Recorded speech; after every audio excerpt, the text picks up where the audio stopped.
Salut mon ami, bienvenue dans ta chronique. Aujourd'hui est un cadeau. Et oui, aujourd'hui est un cadeau. Donc, nous avons le plaisir de partager cette phrase avec toi. La phrase est « Le désir de toutes les nations ». Le désir de toutes les nations. AG2 verset 7 nous dit « J'ébranlerai toutes les nations. Les trésors de toutes les nations viendront et je remplirai de gloire cette maison, dit l'Éternel des armées. » Comme des fils d'or tissés dans une tapisserie pourpre, mon ami, le Christ est affiché dans les Écritures comme le désir de toutes les nations. Aucun titre de Jésus ne dépeint aussi fidèlement son universalité. Alors que cette prophétie, mon ami, messianique indiquait principalement le premier avènement du Christ, son accomplissement ultime est la restauration finale de tous et l'établissement du royaume universel de gloire.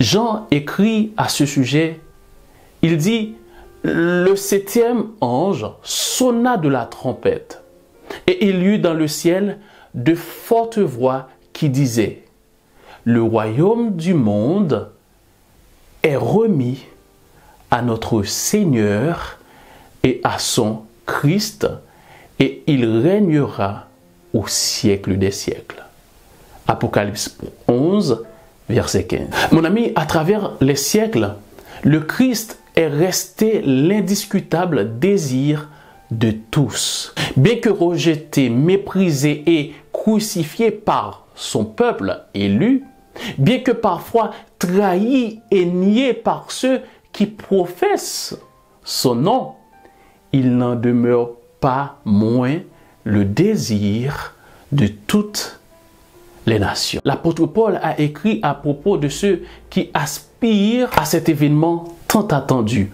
comme suit. Il nous dit « En attendant la bienheureuse espérance et la manifestation de la gloire du grand Dieu et de notre Sauveur Jésus-Christ. » Tite 2, verset 13.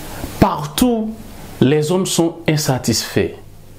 Ils aspirent à quelque chose pour répondre aux besoins de l'âme. Un seul peut répondre à ce désir, le besoin du monde, le désir de toutes les nations est le Christ.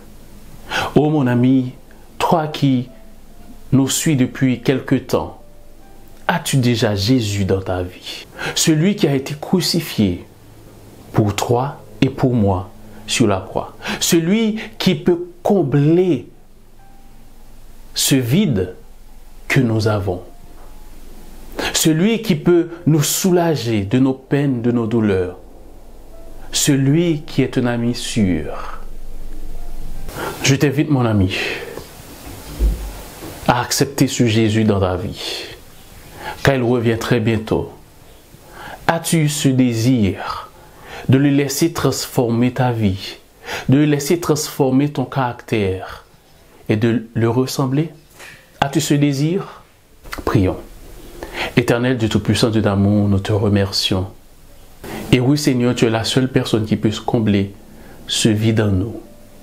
Je t'en supplie, tant de Père, de nous aider chaque jour à avoir ce désir de te suivre, de te rester fidèle et de te représenter toujours partout où nous sommes. Au nom de Jésus. Amen. Mon ami, juste avant de te laisser, j'aimerais partager avec toi le challenge pour aujourd'hui. Je t'invite à lire AG chapitre 2. AG chapitre 2. D'ici là, porte-toi bien et que Dieu te bénisse et à très bientôt dans notre chronique. Aujourd'hui est un cadeau. Bye bye.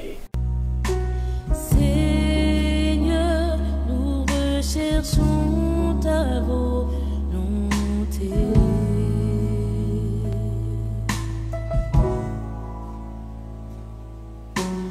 Seigneur, nous voulons sentir ta présence.